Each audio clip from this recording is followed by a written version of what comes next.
everyone, my name is Kimlisa Cameron, and today I will be discussing the critical viewpoint of reading assessment and its role in Guyanese school. Reading is one of the most important cognitive skills a learner must develop, since it is the foundation of academic achievements. A learner must be able to read and understand concepts. It helps a learner to understand written text and to expand their vocabulary. Reading assessment may be explained as a standard test administered to determine an individual student reading proficiency. That is, whether they can identify letters and associate same or combinations of same to sounds. I have had an opportunity to witness various reading assessments being administered in school in Guyana. It is my opinion that factors such as school environment, school goals, and students' behavior influence a learner's reading ability. I have also observed the impact of reading assessment have on a learner's confidence and by extension their cognitive achievements. However, it is my critical view that the way reading is assessed in classroom in Guyana fails to effectively measure a learner's reading ability.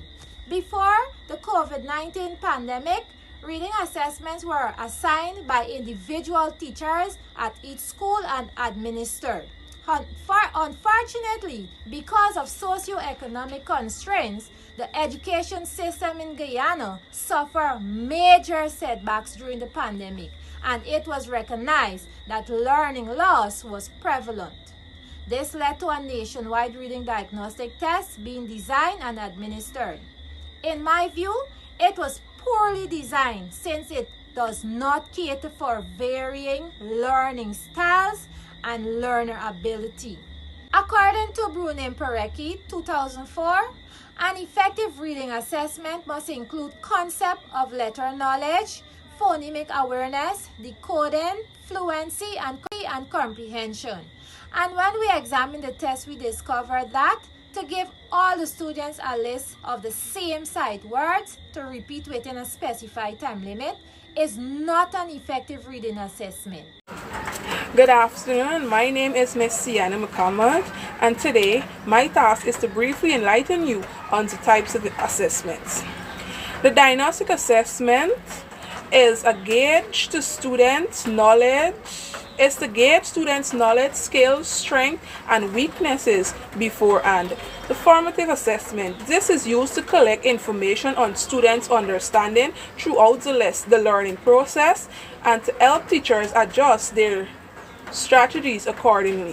The summative assessment. This is used to measure students' knowledge after a subject has been taught.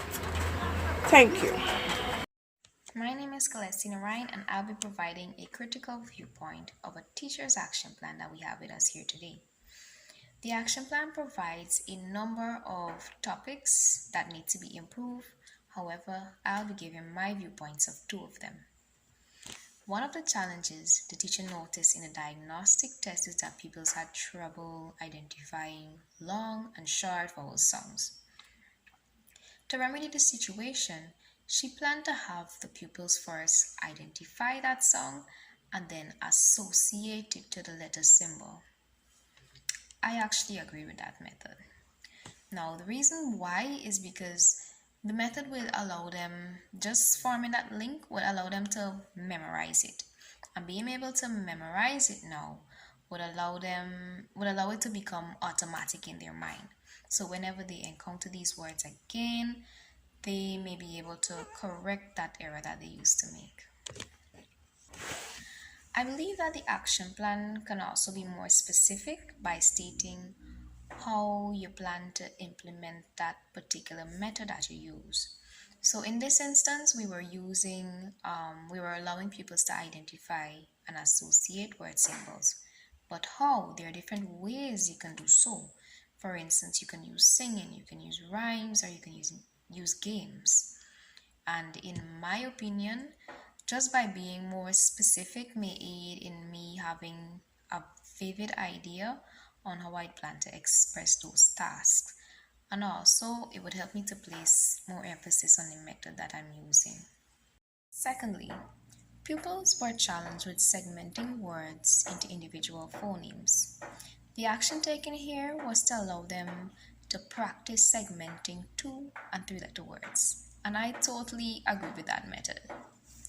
Since diagnostic tests help us to identify and notice the weaknesses of a child, pupils having difficulty segmenting basic words simply means that they lack the skill in segmenting down to the simplest of words.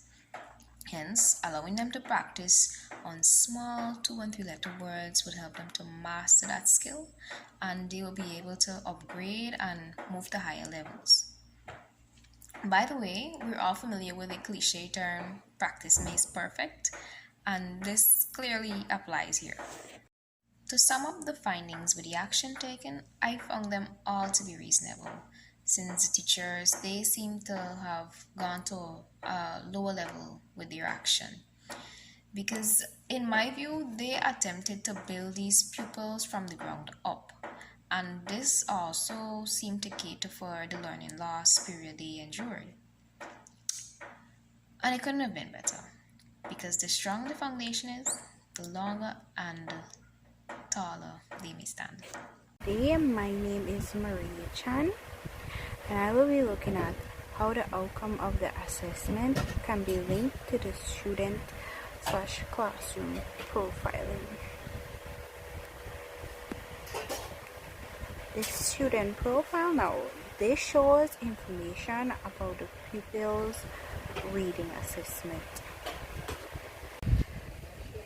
The outcome of a reading assessment can be linked to the student/classroom profiling.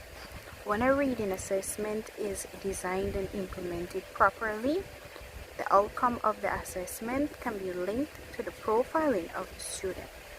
This simply means when you give an assessment to the child, whether it be a formative or summative for reading, you will know where the child is, or where enhancement needs, or where the helping of this pupil, which area this child really needs helping.